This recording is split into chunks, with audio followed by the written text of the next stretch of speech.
Once upon a time, there was a good old traditional housewife. She cooked, she cleaned, cared for her children and the man of the house, and of course, she didn't talk back. She was both obedient and soft by nature. She was a good woman who always made good choices. Shut that shit off. We're good moms, bad choices. Two single moms Who said fuck the patriarchy shared all their bad choices and found out they weren't so bad after all. We're experts, overshares, and your new besties. sit back and enjoy the ride. Hello guys, welcome back to Good Moms Bad Choices. I'm Erica. And I'm Mila. And this is the Tribe Chat. This is our bonus Monday episodes. I'm so happy that you've joined us. We actually have a really special guest, a former guest of the show. You might have heard our episode with Erin Claire Jones, a human design expert, but we're bringing her back because she has a new book out. It's called How Do You Choose? A Human Design's Guide to What's Best for You at Work, in Love, and Life. Welcome back to the show, Erin. Thank you so much. I'm so happy to be here. Yeah, it's been a while. A lot has changed since the last time we spoke. A lot has changed. Babies. You got babies and With an S? I know. I can't believe that. I really looked at the date this morning. I was like, did I have babies when I talked to them? And I was like, no babies. And now I have 2 little girls. It's And so a book crazy baby. how, and a book baby of 3 babies. It's so crazy how life can change so quickly. So fast. And obviously becoming a parent is like changes so much. So I'm like, who was the version of me that was talking to you many years ago? one that was more rested. I'm going to tell you that. Absolutely. Longer term memory. Yeah. Just I feel More like rested and perhaps, I don't know, just independent, like, I don't want to say independent, but like a little more free. a little more free. Could just get up and do what needed to be done. Yeah. But yeah, I remember our episode, we did one, it was called Decoding Your Human Design. And if you guys haven't had a chance to go listen to it, it was really good. We dived into human design, and Erin, I'm going to have you, because there's a lot of people, we have a lot of new listeners now that probably have no idea what human design is. So can you give our people, our tribe, kind of an insight into what exactly is human design? Because I feel like we hear a lot about it on the internet, on Instagram, but I would love to hear your definition. Of course. So human design is a system based on your time, date, and place of birth that reveals how you are wired to operate in every part of your life. From, mothering and as a parent to relationships to career. It basically gives us our own very kind of personalized, unique roadmap to finding our flow. And I think what I love about human design is that it is very mystical. It is based on our birth information. But I also feel like it's equally practical because it gives us so many practical tools to find more flow in our day-to-day, to articulate our relationship needs in our relationships, to really kind of find the career that feels right for us, to make better decisions. So it really, and I think the book specifically is really oriented towards how can you actually apply this system in a really practical way in your life. I love that. I think like when we did our human design, and I think what are the categories? I know there's like projector. There are 5 types, manifestor. high level. Yeah. What are they? Manifesting generator, projector, reflector, and manifester. Manifesting generator. That was the one I couldn't remember today. I know that I'm a projector based off That's of right. our last reading. And then Mila, you were a manifester? That's right. Oh, just not the generator, just the manifester. Just the manifester. You told me some things that episode that I literally never forget. Oh my God, really? I can't wait to revisit it. What do you remember? That I'm good at creating the idea and then giving it to someone else to follow up. That I need a separate apartment from my man. I literally told him that, like, Erin told me I would need a separate apartment. She's right. Yep. Those are the things that stuck out most. Those are big ones. It's so funny because one of the stories I tell in my book is about a manifestor who moved in with her boyfriend, and they'd been like long distance for a long time, and then they moved in together, and like she lost all that freedom and autonomy she'd been experiencing, and they ended up having separate bedrooms, and she's like, oh, this finally works. So I love that you're actually integrating that. It makes such a difference. I mean, I'm not integrating it right now. We only have one house and one bedroom. But we do have a But loft. you did tell him that. Yeah. Yeah. I just wanted to keep him, up to date about what's to come when my money gets long. I love that. And your daughters, do you guys remember? No, actually, I don't. I feel like they were this. I don't either, but I feel like they were the same type. And if I'm remembering correctly, I feel like they were manifesting generators. I feel like Okay. you're right about that. I remember someone being a manifestor generator. Yeah. I also remember you telling us we needed a manifestor generator in our business because we don't know how to complete right. shit. And how has that been going? We know how to create a lot of things, but the completion is where we have a little bit of a hard time. Yeah. You know, But not really, because we've completed a lot of shit. It just takes a little bit longer, a little bit more effort. Yeah. it's not our favorite part. No, it's not. That's the thing. That's the gonna problem. It's gonna get done. It's just not our favorite part. Our favorite part is the dreaming, and then for me as a projector, I think as a projector, I'm good at delegating. Like, I'm really good at being like, you do this, you do that, I do this, and that's how my brain works. Because for me, like, I realize as I've gotten older, like, checking things off lists, like, makes me really happy and makes me feel like, okay, like, I've done. I actually just got in trouble for checking something off a list. I'm like, was literally crying before I got on this call. I was like, I have to get on a call. And I've checked things off a list, but I didn't consider anyone's feelings because I was too busy checking shit off my list. I'm like, Speaking of lists, I have a list right here of all the shit I need to do. It's called Bitch Get Shit Done. Oh my gosh. I love that. Shout out to Quartz and Rainbows who sent this to me because this has been lasting me. And honestly, if I don't write it down, it doesn't exist. Yeah. That's a fact. I'm curious why you were crying to get your checklist. It's a long story. For Okay. another day, but yeah, it's just me and my checklist became. Sorry, I just unplugged my alarm so I could charge my computer. My list didn't consider human emotion. Okay. My list was just, I need to get this done and I'll talk up to you about it later. And I realized that I have a tendency to do things first and then talk about it later.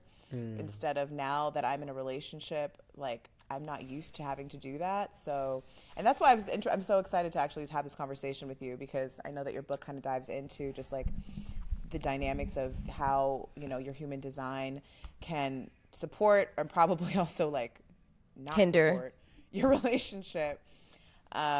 Because yeah, I think sometimes I've operated as a single mom, a single woman for so long, and also like have been like deeply disappointed by men and like their lack of consideration. And so I think there's been like this training of my own where I'm like, well, I'm not going to consider you. And it's not even like, now it's not even a negative, because I actually have an amazing partner that deserves all the consideration, but it's just like Programmed. it's like an afterthought for me now. It's just like, it's on my list. I swear I told you. I thought I told you. I didn't tell you? Oh. And then he's like, no, you didn't tell me that. And I'm like, oh, sorry. Well, so yeah, that's where I'm at today.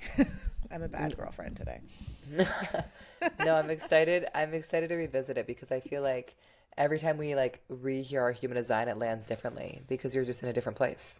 You know, your kids are different ages. You guys are different people. You've done different things. You're now both in these partnerships. So I'm curious, and it would be interesting maybe also to chat about your guys' designs through the lens of relationship, because that feels new. Yeah, it is. It's very new. And I still have a problem sweeping up. I remember last time I said I sweep up a lot of piles all the time and then I leave them there. And I'm like, why the fuck didn't I put them in the dustpan and throw them away? And you like blew my mind. And you're like, you can't finish it. And I'm like, this is why. Just get the piles together. Totally. I know in your book you talk about just the different things that you'll learn when reading, which is, I'm looking, and it's the professional roles you designed to pursue, the professional dynamics that make you feel most seen, your most potent communication strategies with colleagues, family, and friends. I think that's a big one. I think like with me, and I think even our audience, a lot of us have kids, a lot of us maybe have partners, a lot of us maybe are dating, all of us are maybe working, hopefully, because we live in America. Or hopefully not. I hope no one's working. I hope you're resting. But if you are, communication strategies is a thing, because even Yeah. I was having a conversation with my friend the other day, and was like hanging out with this guy and like needed to express herself, but like didn't know the right way to express herself. And so I was trying to like coach her through it, but then she went ahead and just did whatever she wanted anyway. Not that I'm like queen of fucking communication strategies over here with men, but it didn't go well. And I was like, oh no, like you gotta like, why did you say it like that? And I think like a lot of us say a lot of things like that, we respond in such emotional ways, or we respond out of triggers, or we respond out of programming, or how we feel that day, or what just happened. So I'm just curious, like, based on, I guess, let's go with a projector. What is a communication style that is like for me and Mila? So Mila being a manifester, me being a projector. What is like our best communication style for success? I love it. Okay. Well, there are a few pieces that come up. So I think for you as a projector, projectors often love to be invited in. They often have so many perspectives and ideas of like how things can be made better. And it's really good when somebody asks for it. They're like, what do you see? How can things be improved? So often projectors tend to do well with open-ended questions where it's really clear that like their perspective is so valued and so needed. And so Mila, that would look like, I'm sure you do this in many ways, just kind of asking Erica her perspective, how she sees things, and where she wants to go. Some people love specific questions, but for projectors, it can be more open-ended. But I think most important, I think at the heart of that, Erica, is that you feel like very seen and recognized, and like somebody like wants you to take up space in their world. How does that feel to you? Yeah, I would say that, I definitely resonate with that. I think too, because sometimes I'm not always going to share my opinion unless asked. Yeah. Maybe with new friendships, maybe in friendships I feel comfortable with, I'm more inclined to Yeah. share my opinion. But I do think that there's a level of like the invitation in that makes me feel valued, that makes me feel, I guess, valued. Valued Right. is like the biggest word that comes up for me. That my opinion matters. Yeah, I would say yes. And also all good, as always, if you guys don't resonate. I think human design for me, what matters most is whether it's useful, not whether it's true. And so I always love hearing people's honest feedback. And I think, one piece for projectors, again, if you guys, haven't looked up your human design, you can at humandesignblueprint.com, and you'll see kind of what type you are. I think projectors tend to just see a lot. And so they're very tempted often to kind of share their unsolicited feedback because they're like, I can see so clearly how you can make this thing better. I can see so clearly how you can reach your potential. But if it's not asked for, it often just doesn't land. And it can cultivate a lot of kind of bitterness or resentment in the projector. So that recognition can really make a difference. There's one other piece that I would share for you, Erica, beyond your projector type, which is around the fact that you're incredibly empathic according to your design and very sensitive to other people's feelings, which is an amazing gift, but it also means that sometimes you might get overwhelmed by people's emotions and it can you can be like hot and touchy. So I would say for you, your most powerful communication comes from like a very cool and calm place. So if you're ever feeling like very emotionally intense, which is natural because you are so empathic, taking like a little bit of space to yourself before you communicate is often really helpful as well. I think that's just a rule of thumb for everyone. It is. Because, Yeah, go ahead. But no, what were you going to say for me? I was going to say the difference for you is that you could just get really wrapped up in other people's emotions. So you might find you're talking to somebody and like, you're like, I don't know why I'm feeling so intense. Like, I don't even know where it came from. And so taking space is a way for you to be like, okay, that wasn't even mine. Let me reconnect. For Mila, it's more around kind of her own emotional experience that can sometimes be, if you communicate Mila kind of very rash and in the moment, you might find that you change your mind like a minute or two later because you're like in the throes. So for you, taking space and time is a way for you to kind of just find more clarity. Whereas for you, Erica, space and time kind of helps you release the emotions that are not your own. Does that make sense? Basically, we're both some sensitive ass bitches. Mila, are you rash? Well, not meant to be rash, but are you rash? I've been told that. I think in my tribe and my friend groups, people are kind of conditioned to know me, and I think I am a little bit more empathetic, and because in my tribe I know people, so I know like if she's not asking for this advice right now, I'm not going to tell it. I know she's probably maybe not going to receive this. This is a sensitive topic, so I may be more I'm more thought out about it. But in the past with people I don't know that well and they're just telling me stupid things and I'm like, that's ridiculous. And then I've lost friends that way that, I mean, really weren't friends, but just people in passing. And I was like, well, bitch, it was the truth. So, I've been heard that, like, I've heard that I'm too direct I think I'm being kind sometimes, but sometimes people can't handle the truth. And I think as I've gotten older, I've been a little bit more aware of that too. Like trying to be less cutthroat. Well, I'd also say as a manifester for you, like your communication is meant to be provocative. Like one of your gifts is kind of like initiating other people and sparking new things in them. So it's unsurprising that you would say a thing and they're like, whoa. And then like a week later or a month later, they might be like, oh my God, thank God you said that. And so, you are not meant to communicate like in the moment either. Like Erica, it's good to kind of let things settle and make sure you feel clear. But your communication is meant to be very impactful. It's meant to move people in really big ways. And sometimes it might be in ways they're not ready for. Do I need to start my TED Talk? Totally. You would be amazing at that. So let me tell you one kind of communication thing for manifestors that's also relevant to you working together. So manifestors, they often don't love to kind of be pestered with questions. They really tend to do well when they just, and it doesn't mean they can't be asked questions, but they want to share when they're inspired to and not because like they're expected to. Oh my God, that's so true. Do you feel that? Oh my God. I'm like, Google it. Yeah, totally. And I think so what often is really good for manifestors is being communicated to, especially when working together in a way that allows you to retain your freedom. So what I mean by that is like just keeping you in the loop in a way that you can respond when you need. And it's really healthy for you to kind of keep others in the loop too. Like, what's going on, you're keeping them informed. But again, like you can stay in your own creative flow and you're not kind of being disrupted and pulled out of it all the time.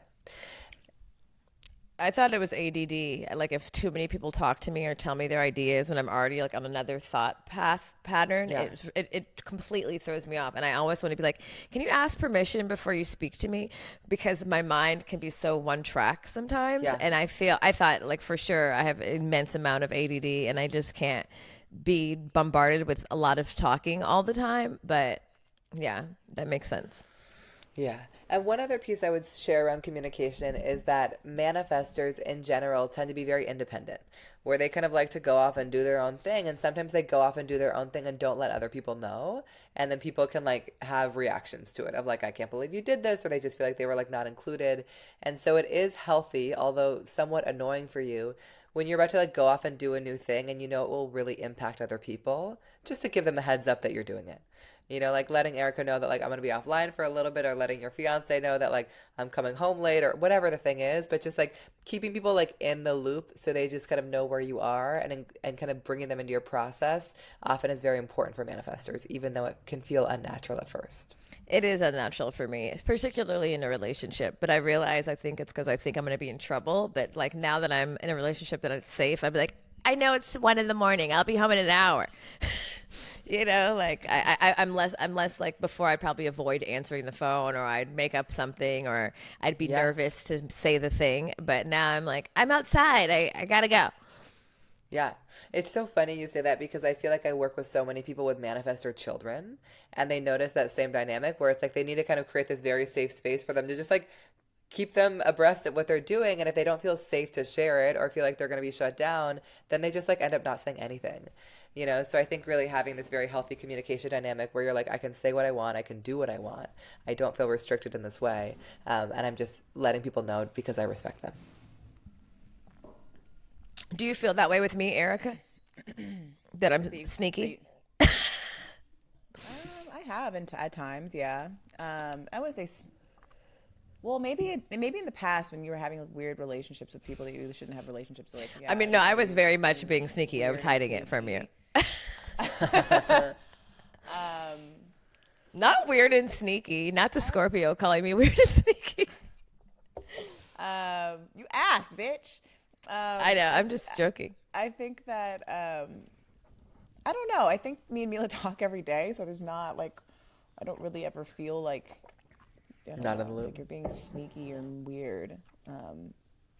No. There's not a lot of space for us to be sneaky or weird, because I'd be like, bitch, where'd you go for 2 hours? Where do you mean you're going? I know sometimes you'll tell me things like 3 months later, like I didn't want to tell you this, but like this is what really happened. That's only stuff that I know I shouldn't be doing, that I know better, that I shouldn't be doing anyway, and I'm embarrassed or like ashamed, but I can't keep it in either way. I still have to tell you. Do you think that because we had this guest on recently, and she's like a polyamorous woman, and I'm just wondering, is there like a specific, like, I'm sorry, what do they call these different things? Like The types. The type. Is there a specific type that is like best suited for that type of dynamic, like a relationship where like you're very open and sharing and love in that way? You know, I haven't really seen it related to types. Where I've seen it, there's a part of our design called definition, which speaks to how we best process information.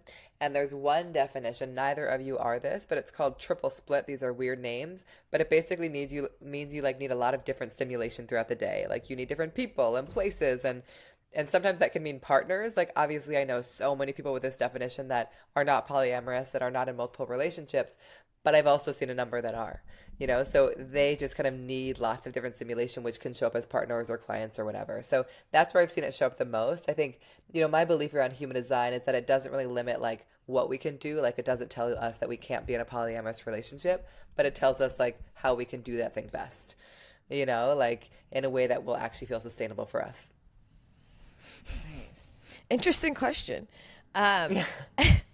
I feel like I can be stimulated by like people all day. Like, I mean, sometimes it gets overwhelming, but sometimes I'm like, it's interesting for me to be in different energies. I was going to ask you, I know we touched on this the last time you were here, just because I know most people are, when they're thinking about, different ways that they are, we're always immediately thinking about astrology, right? Like, what are your top three? And I know that this does have something to do a bit with astrology. Is human design the Indian man who was walking down the street one night and got a download and then went home and wrote it all out? Yes, but he wasn't Indian. Oh, okay. I don't know where. Just me. I just totally made that up. And like 1987 or? Yes, amazing memory. Yeah. Strange things that I remember and then add on that I was not your own accurate details. about. Yeah, Okay. yeah. No, that is the origin story. So astrology plays a role, and it kind of pulls from lots of different systems beyond that too. Okay. Yeah. I'm over here trying to find our blueprint. I'm like, where is the blueprint in my email? How do I? I think I you have have your to put. blueprints She has it. She has it. Oh, you're looking at them right now? right now. I have your Oh charts. shit! I'm like, well, forward it to me because I can't find it. I send it back to downloaded you. mine because I was like trying to read it a lot of times. I know because Yeah. I found it a few different. I've gone back to it a few different times, and then every time I'm like, wait, where is it? Yeah. I'll resend it. So, like, for example, when it comes to like relationships, are there any Yeah. like are there any types that are just not compatible, or like is every type can work with what they got as long as they're clear about their needs, wants, and desires? I think I tend to believe the latter. That I think that human design, again, like shouldn't restrict who we can be with. I do think there are some relationships that can feel easier. If you're with somebody of a similar type or you share a similar profile, which is another element of the human design chart, there might be like a natural sense of harmony where it's like, oh, we just get each other.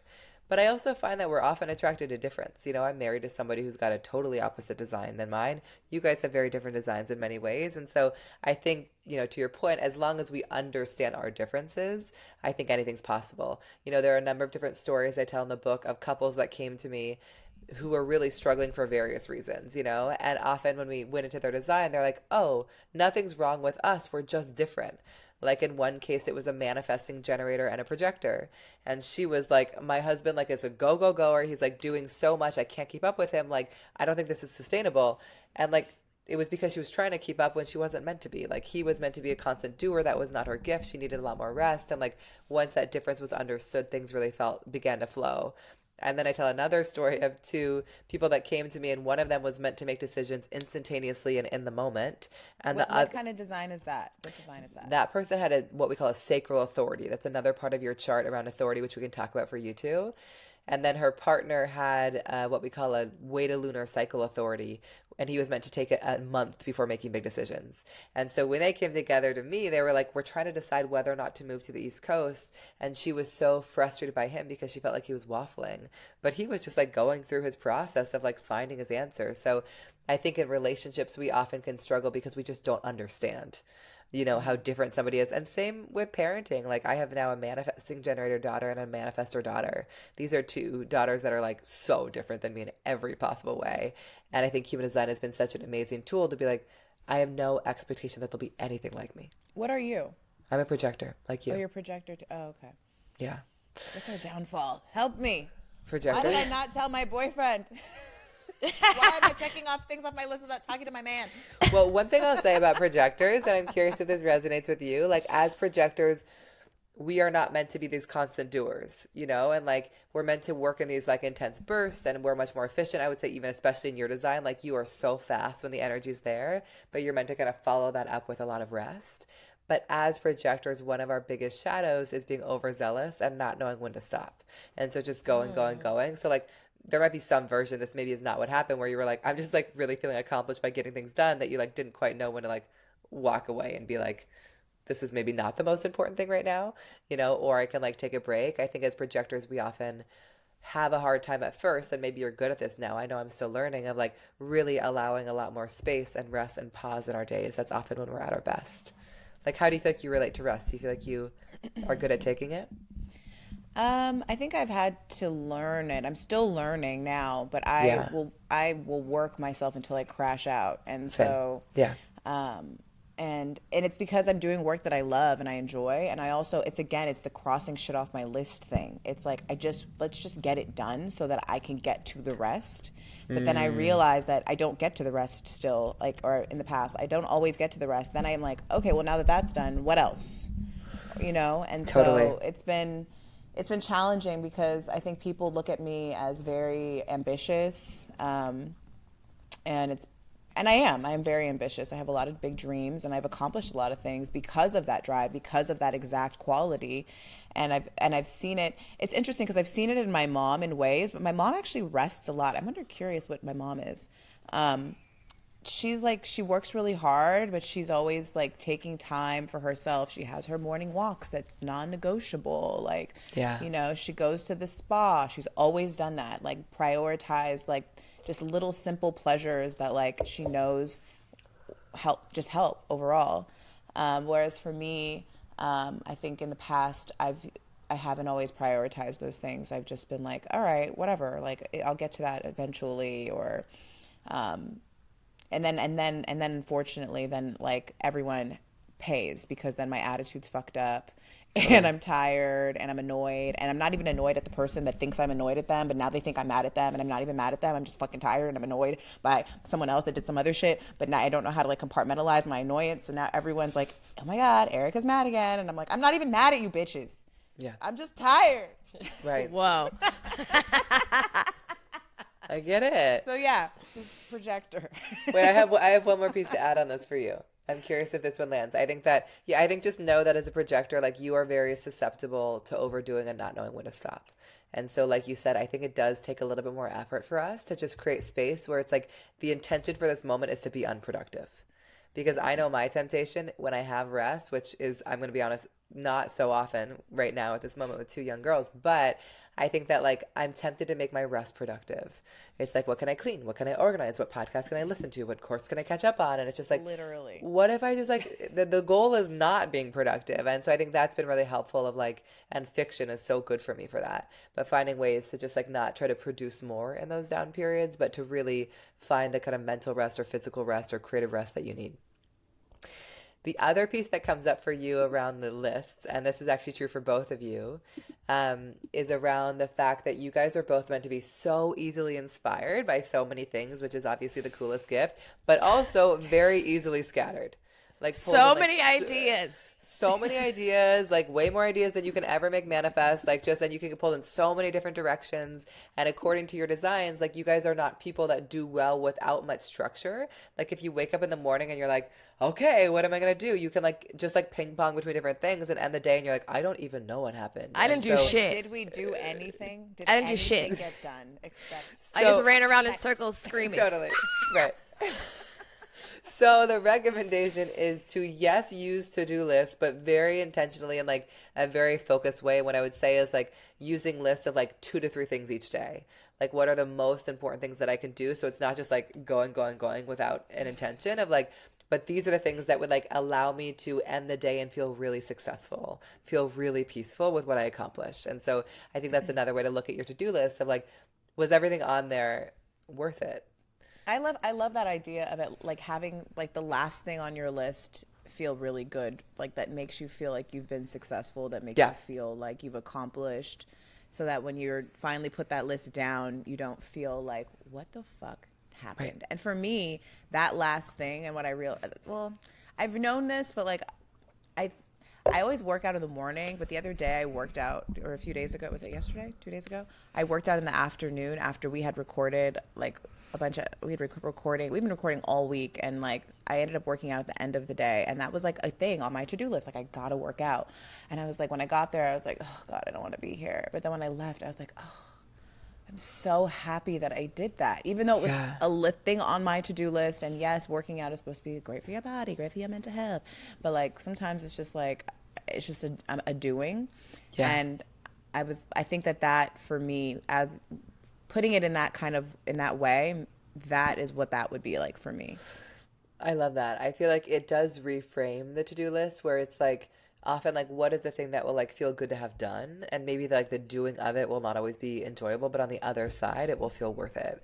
And I feel like that can help us prioritize the things. Because, for instance, in human design, there's a lot of talk for generators and manifesting generators, which are two different types, to like follow what lights them up, which is so true. They're meant to do that. But also it's like follow the things that will make them feel so satisfied to have done. On the other side, they're like, oh, I'm so glad I did that. And it might have been hard, and it might have been like strenuous. And yet like I feel so good. I felt like I used my energy in a really good way. Right. Yeah. What about you, Mila? Do you feel the scattered energy sometimes of trying to pursue everything all at once? Girl, I literally am psycho. I'd be like, must finish full, paint the whole room, put up the curtains, put up the shelves, like, and then it'll bother me if it's not done. Then I'll go get all the paint, and then it'll just sit there, and I haven't repotted the plants. But I'm like, I get like super energized, and then I like fall back, and I get super OCD about it, and then I fall back. And then it's true, like what you said about when I'm resting, or I get so caught up on, fuck, I could be doing this, I could be doing that, I could be doing this. Should I do this? I literally, like all the time, like, well, I have to do this. Well, maybe I could do two things at once. I'm like, no, bitch, you only got two hands, So it's a constant thing. And I'm like, I don't know how me and Erica manifested each other with two scattered brained bitches in one business. It's just, sometimes we confuse, like we have so many ideas and we execute them, but sometimes we're both like, but I mean, yeah. I think as we evolve and get older, we're trying to get more reins on it. But I'm just thinking about adults in general, and like, I'm wondering how many, like, are you coaching people on a regular basis, like couples, business partners? Because I'm just considering like marriages, business partnerships, they all really need intentional, like consistent help on how to communicate. I'm realizing like with communication as an adult, like we are so lacking in the training of how to utilize our language and how to know ourselves. It's like so often we're seeking to like the Bible or to some religious structure that goes outside of yourself, when in fact we really need to understand our fucking selves and how we communicate and how we receive information and how our partners and our children receive information and how they communicate, so that we can like create things together. And even Erica and I, like as best friends, as business partners, it's been a learning curve, and and we're both sensitive ass bitches. We're both water signs, so there's always like there's been a learning curve of just, I think in general, if there's humans, we're in a space where we're so like on the computer that we forget that there's a way that different people communicate. And it's like, if we can really dive into that, like this spiritual technology of how to use language and how we actually operate, we could get so much further. We could probably like have world peace, but we're so busy speaking different languages, but the same language but different, that we're not communicating effectively. Yeah. Yes, I think to your question, I work with a lot of teams and couples and families, because exactly what you said. I feel like there's all this conflict because people just don't understand each other. And so like, even my hope for this book is like, I hope people will like read the chapters about themselves, because obviously like people will be like, oh, I want to know like what this means for me and my career and my relationships. But even more than that, I hope they then kind of read the chapters about their partners and their kids and their colleagues and their parents. Because I know for me, even writing the chapter on generators, my husband's a generator, every single time I read it, which as authors, you guys know, is like 1 bajillion times, I would be like, oh my God, like I like could do this better to support him, or I can't believe I haven't done this, you know? So it's like, it's just so wild that every time I'm like, oh, I see how I have been not supporting him according to his design, and I've been expecting him to be like me. So I think there's something so powerful about human design offering us a framework and offering us the language, like you said, to be able to articulate our needs very clearly and also really understand people very specifically.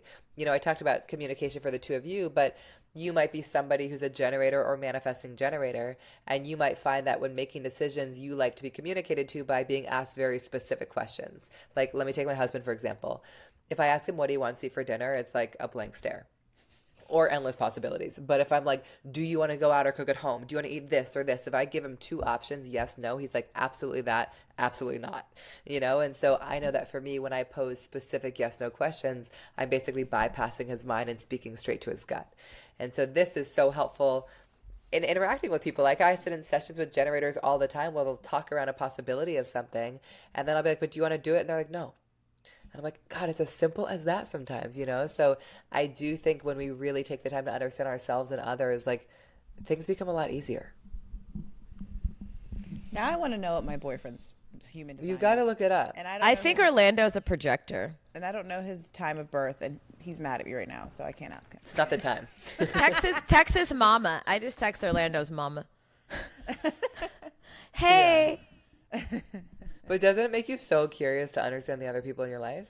For sure, because I know that there's the miscommunications and the ways I'm not watering someone or giving them space or you know, being there for them in ways that I'm probably not. And even with my daughter, because have I checked back in now that she is no longer, I don't know, maybe she was like 5 when we had this interview. I think she or was. 6. Yeah. And now she's 10. So her needs have also changed as well. And so like, how as a 10-year-old do I support her as a manifest generator? Is that what we said she was? Manifesting. Generator, yeah. Manifesting generator versus now. And actually, yeah, what, as me as a generator and our daughters being manifesting generators, how does a projector support a manifesting generator? Great question. So I think like manifesting generators, for those that are listening that are new to this concept, I imagine many of you, manifesting generators, and we're hoping that we remember correctly with your daughters. You guys will tell me if this doesn't sound like them, but they're very multi-passionate. They have a lot of charisma, a lot of energy, a lot of zest. They're kind of meant to like wake up, use up all their energy in ways that feel satisfying and kind of drop into bed like delightfully spent. What makes manifesting generators distinct is they often don't like to be boxed into one thing, and they tend to not be super linear. They're like, I'm going to try this and I'm going to try this. And as adults that can manifest as somebody who's like an athlete and also starting a podcast and also a coach and like opening a bakery, you know, and they just like kind of need that variety and freshness in their lives. So I think one of the best ways to support manifesting generator children is really one, like just never tempering their enthusiasm because they're meant to be big and passionate in all the ways, but also not really requiring them to choose just one thing. Knowing that for them, like trying things on and letting things go is part of their process. One story that I share in the book is I had a client who was a generator and his daughter was a manifesting generator.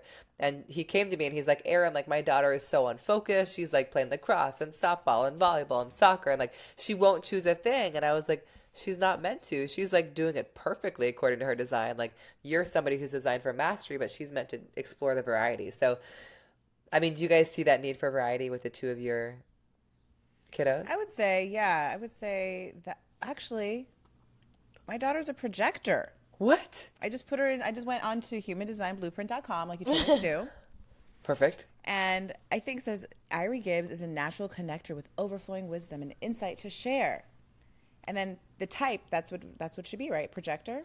Projector. Yeah, she's a projector. We're 2 projectors. No wonder we're such bossy bitches over here. Oh my gosh. Okay, so the question, it's a different question now. So as a projector to a projector, I mean, is there a lot of work for me to do, or just because I am who I am, I'm just supposed to know exactly how to support her? Well, I think that the more embodied you are in your projectorness, the more helpful it will be for her. So I think based on our conversation, it feels like the more you allow and rest, the more permission that will give her too. Because I think as projector, I grew up with a projector dad. So like I think it's such an amazing thing to share. But I think wherever you can give her rest and space and time alone, do you feel like she needs that more than others? Does she take it? She doesn't like well, I guess she'll go be alone. The only reason she'll be alone because she wants to be on her iPad. But I guess that's being alone. But she she was very social. Yeah. She's Well, very that's social. Yeah. yeah. But I guess, yeah, I mean, I guess she does like to rest. She does. She definitely is like, I'm tired. I need to take a nap. I want to take a nap. I'm like, what the fuck? You're 10. Get up. Well, the other I piece, want to take a nap too. totally. The other piece I would share as a projector, and this speaks to kind of your guys' the first question, is that projectors do really well when they're invited in. And so also And you know find what? Yes. I see that with her. so really inviting her in, and often projectors do really well with specific acknowledgement. And so Mila, this is actually another thing just to know about Erica. Like, it can be really good to like let projectors know like exactly what you see, and then we often love words of affirmation. So not just like you're great, but like, God, I love the way that you like responded to this thing. Like, I love your perspective on this. Like, when projectors feel really authentically and specifically recognized, it gives us so much energy to show up. And so one, that's like a need that Erica, you might have sometimes, but also that's something you can give your daughter, because when projectors don't feel recognized, we can like fight for recognition, and then it just becomes like this really bitter cycle that doesn't really make us feel very good. No, I feel like it. I think part of that, the lack of that, which I've experienced, it becomes like you start to question your confidence. You start to become unconfident in ways, in spaces that you actually are gifted in. Totally. And then you're like questioning yourself because no one has said anything about it. And yeah, so I think that that's actually a really good tip for a projector, and for me to also make sure that I'm doing that with my daughter, which I think I'm pretty good at. But now that I know that that's something that she needs, I'll try even harder. Yeah. But I think that's such a beautiful quality to share. But now you just need to look up your boyfriend. I see that. I see, like, it's interesting. I see that. I know that I'm not conscious about affirming people, because I wasn't affirmed a lot growing up, so it's not my language, it's not like my go-to. But I find this with my man, and I'm trying to incorporate it with my daughter, and like even with Erica, I noticed like there's so many things I admire about her, and she does really, really well, and I just assume that she knows. And then I also see her sometimes struggling, like I could sound smarter, and I'm like, what are you talking about? You're just fucking brilliant, you know what I mean? And I see where she probably could benefit from me telling her the things that I think she does really well, like in motherhood and at work or whatever, even though like I know it, I just assume she knows it. And I think I'm just not good. I haven't been good at like affirming people, because it's just not my default. So I can see that too. Like even in, my friend, and even also like what you were saying about getting like, I always like getting manic. Like I'm so deep into something that you're just like, you crash out being productive. I'm like, girl, you got to take a break. We're not even making any sense right now. We got to take a step break. We got to take a break. This is not making any sense. And even particularly just considering that where you're at, like about to launch this book, I can only imagine where you're at, because particularly when we were publishing our book, it was just such an intense time, and it felt like there was so much pressure, and we were just like, there was so much pressure on us. So I'm happy that we're revisiting this and, having this conversation with you to kind of like refresh on the things that, how we show up in the world and the things that we need and how we need to communicate. Yeah. I looked it up on humandesignblueprint.com, and Luna is the manifesting generator. Okay, so we do have a manifesting generator. Yeah. I was like, I'm sorry for totally misremembering that. No. Do you recognize that in her, kind of that like charisma and zest and multi-passionate nature? Yeah. She's just like wants to dance and she wants to sing, but she's also very self-assured. Like, no, Mom, I'm good. I don't want to do that. I'm resting. I'm like, yeah. What are you resting from? Your full-time job? But yeah, I see she's charismatic and likes to do different things, and so like I do resonate with that in her. Yeah. And I think, manifesting generators, what I often see as they grow older is they feel like they have to like choose one path or do just one thing. And so often it can feel like so much permission to be like, I don't have to choose just one thing. I can be so many things, because often that variety is the thing that actually brings them the most satisfaction. And then I know you were talking about, like last time we talked, like our human design, like for instance, I'm a manifester. The manifester's in the driver's seat, right? And then there's also something that's right in your passenger seat, and then there's something that's in your back seat. So you could be one thing specifically, but you can also have, a little bit of these other three things. I guess kind of like big three, like there might be something that you also resonate with that's right here next to you, and vice versa. Yeah, and there are like the type is such an important part of our chart, and it's just the first piece.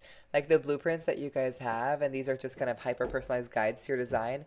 There are 400,000 possible versions of that blueprint, So it's like, isn't that crazy? What the hell? So it's like, it's not just like, again, your type is amazing and there's so much more underneath it. So your type kind of speaks to how you best use your energy, but then it's around like, how do you best create opportunities for yourself? How do you best make decisions? What are your biggest challenges, like getting distracted and things like that? So it gives us so much more nuance. I'm actually curious to revisit your guys' decision-making strategies. Are you guys open to doing that? Yeah. I'm also looking at the blueprint, and You found it? Well, I just emailed it to you. I emailed you yours. Oh yeah, Oh, she good. emailed it to me. I was looking at that my definition. It says collaborative. Yeah. Is definition like how I work best? Is that what that means? Like, Yeah. it's so funny because I had this conversation the other day, or with myself, and then I think on the podcast with Mila, and I was saying how, like, me and Mila have been doing the show for 7 years, and like, in our journey now, we've like started to like hone our own skills as individuals. We've done everything together, and now like kind of going off on our own and like seeing what there is in the world to do as individuals in this space. And I felt like I needed to figure out something to do on my own. And I was like really like stressing out about it. Like, what is my path alone? And I realized that I had this deep realization where it's like, I actually really like working with people. Like, I don't want to do it alone. I actually didn't succeed alone before I met Jamila. And I always felt like a failure because of it. And so then me trying to go back and fit a circle into a square, because now I feel like I've acquired all these tools, all this knowledge. I'm supposed to now go and like do something alone. And I was like, no. And I feel like I finally realized that this is very recent. So seeing this on here is very affirming for me. I'm like, okay, yes, I knew that. Which is interesting because mine says independent, and I feel like I'm a collaborative person. Like, I prefer to work with people, but then also I started a podcast with my boyfriend last year, and sometimes we're working together and I'm like, shut the fuck up. And I'm like, no, I don't like that idea. So so I'm like, I think that I like collaborative because I'm a people person and I want to collaborate, and I work so well with Erica, and we've had so much success together. But now I'm just like I'm like independent. I'm like, well, maybe I am a bitch. Maybe I'm not. Okay, let me explain it a little bit more, because I think that it's like these things always have some nuance. Like you and your design, Jamila, you like have a real need for community and people and friendship. So like that's just like part of who you are. Like it's not about having a massive community, but having like a really good community and being around friends. So like that's integral. But you do have this very independent nature, which is not about being alone all the time. But it does mean that like you really need space in your days to just work and be in your own flow. Like these are people that are often like do not like a ton of meetings. Like it's like, let me just like keep the like necessary meetings and be really efficient in those. So it's more that like your independence is honored, and that's when you can really kind of be at your best. So it's not about not being around people, but I think it's about not feeling like you're like needed by people all the time, and that you can go do your own thing and be free to do that. And sometimes people are threatened by that independence, often in partnership, it's like, I want you to need me more. And it's like, for you, it's not about partnering with people that like complete you, but it's partnering with people that like just amplify everything in your life and make things better. And like, you love it, but it's not because like you need them. It's because like you choose them and you want them. Yeah, sometimes as a mom and a fiance, I'm like, I've said this like before. I'm like, everybody needs me and I'm overwhelmed. Stop needing me. I'm like, bitch, you're her parent. Like, so it's, like sometimes I feel like, I always say this, like everyone's taking from me and like energetically. And I feel terrible saying that, but I think it's because I haven't honored the part of me that needs to be like, take time away sometimes, because I do really get energized by my community. I do have really good friends and friendships, and I love that. But sometimes I realize, like when I, go to the gym alone, and I'm like, oh my God, I needed 4 fucking hours, just to be in my own thoughts with nothing and no distractions, because my mind is so one tracked. Yes. So that makes more sense. Yes. Okay. And I think, and I love what you said, Erica, around the collaborative, because I had the same thing in my design, and I'm the same. It's just like, it's so different doing it all with other people. And again, this is not about you not having time alone. You also need time alone as a projector, especially. But I would say one tool for you with that definition is that whenever you feel stuck or things are not flowing or you can't really kind of like make something happen, being around others is like the most supportive thing you can do. And being around others could be like having a phone call together. It could be working from a coffee shop or going for a walk. It could be like having headphones on and not talking to anybody, but just being around other people's energy. Oh, that So sounds like me at the gym. it's so good for you, you know? So it's like, just know that like when you're stuck, being around others in that way is often very activating for you and can kind of help you move through that. Awesome. I didn't mean to interrupt you. I know you were going to go into something. Decision making. A decision Well, now I want to making. go through another. Okay, I'm going to go through another thing and then I'll return to that because I love this and I'm reminded of this. There's a part of our design called profile, which I'm not going to get into all the technical things because I know the names can be a little bit weird. But you guys both have a 6 in your profile. So if you guys are looking at your chart at Human Design Blueprint and you see that you're 3-6 or 4-6 or 6-2 or 6-3, this also applies to you. But I just love that you guys share it because it also makes sense why you guys are such good partners. I find that when you share a profile, like it's just like you just get each other in a really cool way. But it means that you guys are both like such natural role models, like people that are really meant to just, you know, embody like your authenticity so deeply and just inspire others because like you guys are just being yourselves. Like that's kind of your job. But the part that I actually wanted to share is that you guys are meant to hit your prime when you turn 50 and up. So like you guys are really, I don't know if I mentioned this before. So like basically the first 30 years of your life is meant to be like trial and error galore, throwing things against the wall, seeing what happens. 30 to 50 is really a time to kind of integrate all the lessons that you learned. It's a time for a little bit more observation. You might find that more and more people are coming to you for your wisdom, but you're really meant to kind of be at your prime of sharing your gifts 50 and beyond. When like you really have like integrated it all so deeply that like, again, like you inspire others because you're just being yourself so fully. So I have a 6 too, so I'm like kind of obsessed with this part of the chart, but I just think it's really beautiful that you guys share that. So we're just getting started, baby. I know. When you said that, it almost made me want to cry. Like we started Good Moms when we were 30. Wow.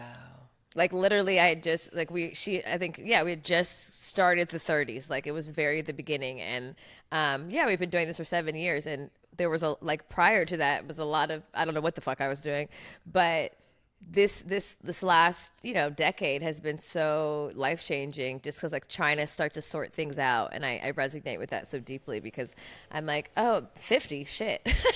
That's when it's going to start making sense because it's slowly starting to make sense. But yeah. Okay. Yeah. And I will say that I sit with a lot of people in their 40s that have this 6 in the profile. And I just I love observing it because it becomes this like crazy period of transformation because it feels like people become like allergic to anything that's like not fully aligned. And so they're just kind of like letting go of all these things because they're just intolerant of it. And like they just become so much clearer on like these are the things because I feel like in some ways they're like preparing to be a role model. They're like preparing to lead others in that way. So it's fun to sit within them in that journey. Mm-hmm. Okay. Do you resonate with that, Erica? I do. I think I don't want to say I've mastered that at all, but I've started that, I would say around 30. Yeah. Like around the 30s is when I really started doing that, where I was like, no more, nope. And I've resisted sometimes in relationships specifically.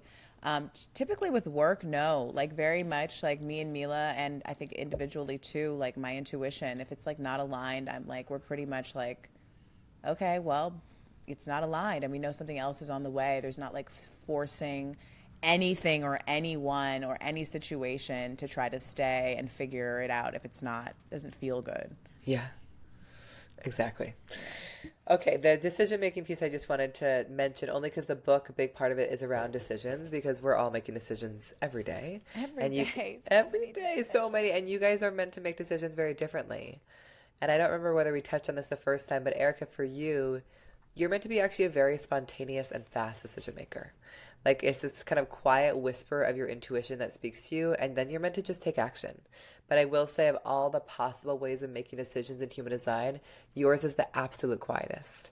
And so it can take effort and time and space from other people to really access it. Because if you're around others that have really strong feelings about something, you might kind of get swept away with their feelings and disconnect from your own feelings. So I would say for you, it's about making very fast, spontaneous decisions that come without a reason and that come from kind of a quiet whisper or resonance that you feel. How's that sound to you? I would say I resonate with that. I think that I think that I am spontaneous in ways in that regard. I think even like booking a trip, I'm very much like, if I'm going to go, like, if I don't do it now, I'm not going to do it. Go, do it, figure it out later.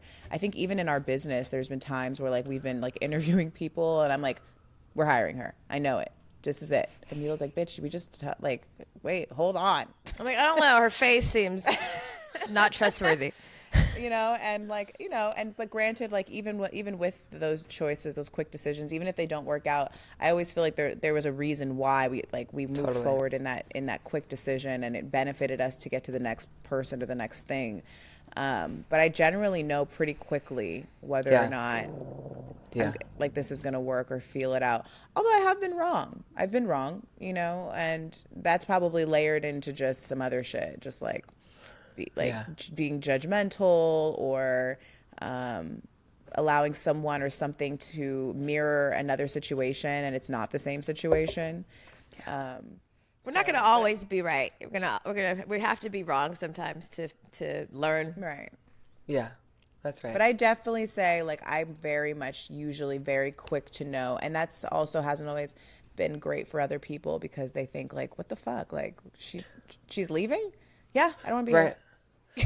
Right, and other people can like interpret it as like too fast or too rash or like not thoughtful, and it's just like you're meant to be fast in that way. A lot of people don't arrive at clarity that quickly, but you do. I'm just gonna start telling people it's my human design. I don't know what to tell you. You can say I'm a Sorry, aesthetic girl. authority. Yeah. My human design says I've got to get out of here. My projector is telling me no. Yeah. You can be like, talk to Erin, I'm out. Blame human design. Yeah. And then for you, Mila, you are what we call an emotional authority. So you're kind of the opposite here. Like, for the small decisions in your life, like if you want to make fast decisions, that makes a lot of sense and is recommended. But for the bigger decisions, like you're actually really meant to give yourself a moment.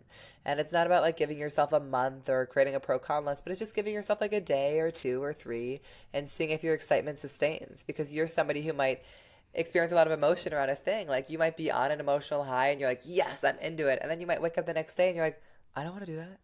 And so like just giving yourself a little bit of a buffer time to just see what stays true and what remains consistent is the best thing for you. And as somebody that also has this, I find it very annoying.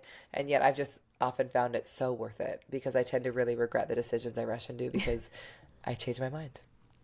Yeah. I think I've had a history of like, okay, yeah, sure, whatever, and then later like, I didn't think that through. I didn't like that. I didn't like how that felt. I didn't like how that felt, and also like beating myself up over it. About like, I think because I'm such a sensitive person, I feel things for a long time. So like my go-to, if I've made a decision that I don't love, I've often felt like shame and guilt about it. And then I shut it away. Like I don't even look at it because I don't want to feel the thing. And that also, we all know that only lasts for so long. It's going to reemerge some way, somehow. So yeah, I think in this iteration of my life, I've learned that just like processing things, taking a little bit of time. And I thought it was because I'm like a Libra moon that like, I'm like, how does this person feel? How does this feel? Like my boyfriend gets really irritated with me because I'm constantly like, I don't know. Do you think this will hurt this person? Like, how do you think they're going to take it? What about like, I'm looking from everybody's perspective before I'm making a decision. And he's like, bitch, if you don't make a decision, girl. So it's like, I resonate with that. Yeah. But it's really helpful to know that around the people that we love, because it's just like, oh, like they might need more time. They might need to talk things out. They might need to sleep on things. And they're often pretty different than we are. Wait, I have a question. I'm looking at this very interesting, like, can you see it? Oh, I can see it. Yeah. Your chart. I mean, it's yours. You made it. But I'm like, this is a crazy, it looks like very robotic. It's Like 11/11. a robot womb. Yeah, it's a robot womb. But at the bottom here, it says,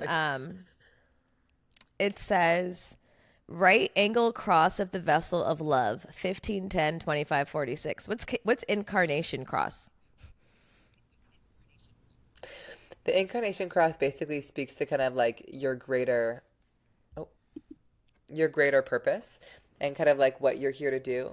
Can you guys hear me okay? Yeah. And so it doesn't really give you all these like tools to walk into it, but it just speaks to kind of like what you're here to do in your life. And so for you specifically, you're somebody who really learns from the extremes.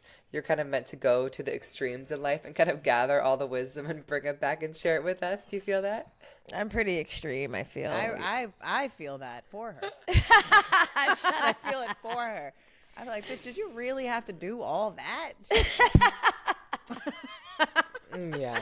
Had to go all the way. All the way. Yeah, it's part of who you are. And then I would say another part of your purpose is like you're somebody who you might go through these really intense periods in your life, but you've got this real resilience and ability to kind of bounce back and learn from them and grow. You know, this kind of just like even this innocence that allows you to just kind of grow from everything, regardless of how hard. So that's part of the journey, but the kind of extremes piece is really important. And yeah. Okay. Thank you. Erica, you want to know about yours? Sure. Cross of wishes. Left angle cross of wishes. I think for you, like you're somebody who's has a very influential voice. It's unsurprising that you do what you do.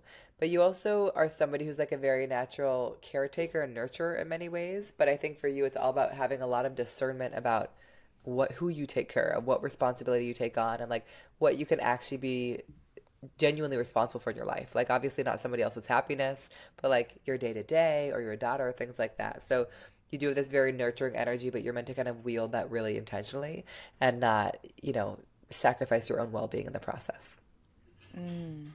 Yeah. I feel that. What about the note not self-theme bitterness? Because I was reading that a little bit about that, and I definitely was like, yeah, part of that is the inviting in piece. It is. And how That's if I'm right. not invited in, there's a bitterness that can take place. Yeah. And I resonate with that a lot, actually, now that I see it written out. Well, I think this is a part of our design called Not Self and Signature. And they're these very simple signposts that basically reveal whether we're on or off track. And they go by type. And so, for example, as a projector, Erica, the signal that you're on track in your life is a feeling of success. And of course, that can manifest as financial success, but it's often just a feeling of like, I feel so recognized and appreciated for like who I am and what I can bring to the table. And like, I feel really energized because of it. On the other side of it is the bitterness. And that's often rooted, like you said, in like not feeling recognized, not feeling appreciated, not feeling invited in, feeling like you have so much to share, but nobody's asking you, feeling like you're kind of like burning out, trying to do everything and like not really seeing much result from it. And so for you in your life, when bitterness starts to show up in a really consistent way, it basically is an invitation to step back and ask yourself, is this really still the right use of my energy? Like, do I need a course correct here? Do you feel those kind of pillars? Yeah, for sure. Definitely. I feel that in a lot of different ways. Within my family dynamic, I think maybe I've even felt that with me and Jamila's dynamic in ways as we've like I said, like as we've like explored going off on our own things of like me wanting to feel invited in, me wanting to feel like a part of it because we've been so like enmeshed together. Yeah. And so there's like, I guess for me, like I thought maybe it was like possessiveness or, I mean, maybe it is layered with that and fear. There's like fear of being left behind or fear of like, I guess, I don't know. I think it's the being left behind and then also like the not being invited in thing or like, why are you being sneaky? Are you being secretive? Like, what the fuck are you doing? Whereas Mila is like, I'm off doing my own thing. I told you something and that was it. I thought that was the end of the conversation. And I'm like, bitch, I need more conversations. Yeah. And she's like, It didn't sound like you wanted to hear the rest of the conversation. It seemed like you didn't want to know. So I just went and did it. What do you mean? I told you I went to Croatia. Yeah, so I definitely resonate with that. And knowing that now, I guess maybe I can like express that to other people. Like, this is what I need in order to feel like safe. This is what I need in order to feel like, I guess like safe and like that we're still connected, that we're still here with one another. Totally. Yeah. And this is, I think, also goes back to that part that we talked about for Mila of informing and keeping people in the loop. Because, she is so naturally independent where it's like, I'm just going to go off and do my own thing. But like kind of just like keeping the people that matter informed and like they're kind of respected in the process and included can be really important. It's so crazy because like I feel independent, but I also feel like, I don't know, same thing with Erica. Like we've done this for a very long time together. We've gotten a lot of success together. A lot of our highs have been through this business together. And like, I mean, obviously there's fear of being left behind, fear of being left, fear, there's just fear of doing things alone because we've done so much together. But also like, bitch, we're not Siamese twins, like you're adults, like, are you sure? So I feel like I do feel independent, but in ways I do also feel very like attached, like so attached to partnership, so attached to collaboration, so attached to Erica, just specifically, if I'm being honest. So I just like, I feel like I'm being like, I think I feel independent, but a lot of times I feel codependent. So I'm just Yeah. like, I feel codependent to it sometimes where it's debilitating. Like, should Yeah. I do this a lot? Like, should I do this? Is she gonna be mad at me? Like, and it's interesting because like as we're talking about this, like basically shadowness, you know, the shadow side of us. I think when we have this perspective, and I'm not sure what mine means yet, it gives us the opportunity to be like, this is what I need. And then B, once you can recognize the thing that you need, you can say like, am I leaving space for someone to do that? You know what I mean? Because I think there's been times like me and Erica have had, you know, we've been friends for a long time, 10 years, and there's been more difficult times than others where generally we've gotten, you know, we have a great relationship.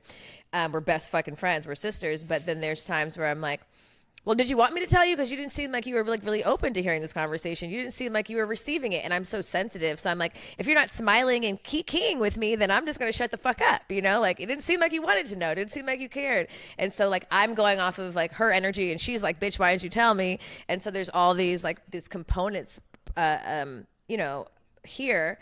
But also like once we can understand what we need, we can also be like, am I being open to the things that I actually need to, you know what I mean? Like, am I showing up in a way that I, you know, like I could be like, hey, Mila, this is what I need from you to feel safe. And also like language, because like we often go with the most defense, like you're leaving me out, like, fuck you. Like, I'm going to, you know, like, well, then I'm going to go do this over here and not say shit or whatever. Like our first, I think as humans is to defend ourselves. And so instead of just being like, actually my feelings were hurt because I'm feeling unsafe in our friendship. I'm feeling unsafe in our business. I'm feeling scared. You know, those are not words that we generally go to first. We go to like, she's being a bit. She had an attitude. She didn't ask me like questions, so now she doesn't want to know shit. And it's actually no, I'm processing because this is new information, and like I need a second. And I'm not like, you know, there's just like there's layers to it. But I think because we are both so sensitive, and so I think we're trying to consider each other all the time, and also like maybe misreading each other sometimes too. Like there becomes like then this wall that goes up that's actually unnecessary if we were able to communicate or even have this kind of information and knowing like, oh, Erica needs to be brought into the conversation. Oh, Mila actually really does need independence, but she does enjoy being amongst people. Like, even though she does like to be amongst people, because I always say like Mila like always needs to be around people. She likes to be outside. She's like, she loves conversating with people. But then I also know that there is the piece of her that like needs to be alone. But sometimes I forget about that piece because I always see her being immersed amongst the people and engaging with people. So I think like knowing that, remembering that, because you did do this for us. But like I think we were like I feel like we were like also very early in our business too. Yeah. You know, I think we were still figuring it out. We've evolved so much as friends. We've evolved so much as women in relationships now, as moms, all these things. Like there's a lot of things that have happened that it's actually really beneficial to, if you're listening right now, you've ever done a human design, maybe you did it a while ago, to come back and revisit it and see how do these things relate to who you are? How are you practicing these things in your relationship dynamics right now? How can you, and see how your life might transform in that way. I know I'm excited to do it. I feel like this might be something that like close relationships need like refreshing every year. You know what I mean? Like if we like decided to like deeply like every year, I think any partnership, romantic or other, should be like, let's go get our charts read. Let's go do our human design again. Let's go revisit these things so that we know at the beginning of the year or whatever part of the year, halfway through the year, that we're still on the same page. And if there are things that have erupted, which, you know, we're humans, there's other lenses of trauma and experiences that could, you know, that also influence how we show up. But like I think if you're keeping that on the top of your friend list or your partnership list, it's like going to always keep you like in mind of where you're at and where the person that you're close with is too. Yeah, 100%. And I do, you know, I think when you guys get the finished copies of the book, I would recommend that you guys read the chapters on each other. I think it's going to be so interesting to be like, oh, you know, I see why. And one thing I wanted to say to you, Mila, and then we'll talk about your signature not self, is you are meant to inform people like we talked about, like letting people know what's up. But you're also meant to let people know what's up once you come to clarity on your own. Like I find where manifestors can struggle is when they actually let people into their process a little bit too early. and kind of like open themselves up to this external feedback and then kind of get unnecessarily swayed. And so like in an ideal world, you kind of like reach your own point of like, this is what I know I want to do. And then you kind of bring people in the loop. Yeah, I can get that make confused. I get confused easily. I imagine, you're really sensitive, like you said. And so that's also just part of your process is like, let me come to this and then like, let me bring the people in and convey my respect that way. The piece around the bitterness and success. So that was true for Erica. For you, when you're on track, it's meant to show up as a feeling of peace. And peace is often a sense of like you feel empowered, you feel free, you can do what you want, when you want, how you want. Nobody's telling you what to do. You can initiate new ideas as they come. So that kind of peace is often rooted in a sense of just like inherent freedom. Relationships that make you feel free, like a work structure that makes you feel free. When you're off track, it can manifest as anger. What anger tends to be rooted in is a feeling of disempowerment. It's like, I don't feel empowered to do what I want when I want. I feel constricted. I feel confined. I don't feel like I can like really do things my way. And so I think similar to what we were talking about with Erica, when that anger or kind of disempowered feeling starts to kind of rear its head in a more consistent way, it's just a signal that like either something needs to be changed or a conversation needs to be had. Like for Erica, I feel bitter. It's like, let's have a conversation. I'm not really feeling super recognized here. So I'm curious, do you recognize those two pillars for you? I think so. I know I'm very clear when I'm feeling at peace and things feel good and I'm on a good space. And then I'm also like, I think that for me, anger can come up as like resentment. Yeah. And like irritation, like a constant little like, Totally. And it's like, well, what the fuck is wrong with you, bitch? But it's like, I can recognize that. Like if work doesn't feel like in flow, there feels like there's like constantly a wall. Like it doesn't feel good for me, and I can feel it immediately, like a cancer. Like it's just it could take over how I'm feeling all the time because I'm pretty like easygoing. I feel like easy and flow. So when things are not feeling, there's like a something in my stomach that I'm like, there's something doesn't feel right. Yeah. It's something we didn't really talk about, but is so true for manifestors is your energy, similar to Erica, but a little bit different, is very bursty. Like you're meant to have these periods, whether it's like a couple days, hours, or weeks where you're super on fire and really inspired. And then that's followed by periods where like you're not. Like you're meant to kind of pull back and be in your own space and rest. And it's so important to kind of follow up those periods of creation with moments of seclusion in some way or kind of rest, because that's when like new ideas will bubble up. And so, just allowing that. Do you feel that kind of natural flow in your own life?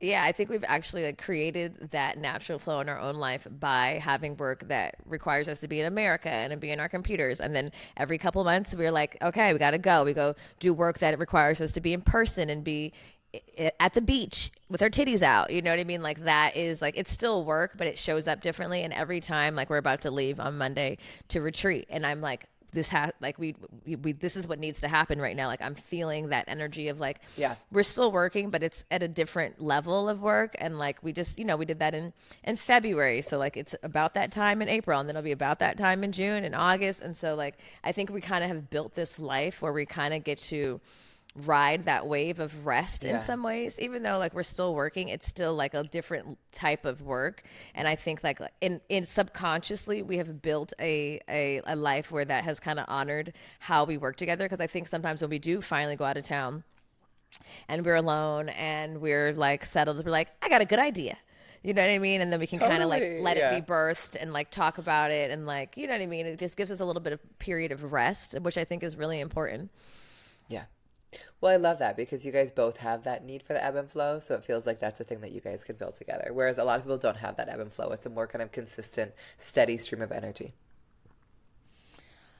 Well, this has been so insightful yet again, Erin. Thank you so much. I'm really excited for your book because I can't wait to get it and actually dive in and read Jamila's, read my daughter. Well, I guess my daughter's me, huh? Find out what my boyfriend is so that I can be better. And yeah, I just think that this is such important work and important perspective to just add to your toolkit. You just like add these little things to your toolbox of ways that you can support yourself and the people that you love, and then also like in your business and build your business and your team. Like when you're working with teams and understanding why two team members on your team are not getting along and how to better support them. Like there's so much here that really can help with that. So thank you for the work that you do. And thank you for coming back on our show, Erin. Make sure you guys get Erin's book, How Do You Choose? A Human Design Guide to What's Best for You at Work, in Love, and in Life. It comes out on May 13th. Is there anything, where else can people find you? Well, if you guys want to get the guides that we've been talking about, the blueprint, that's on humandesignblueprint.com. We still have the discount code GMBC. And I'm on Instagram at Erin Claire Jones and at Human Design Blueprint. Perfect. And also, congratulations on your babies and on your success and on your new book. I'm really proud of you.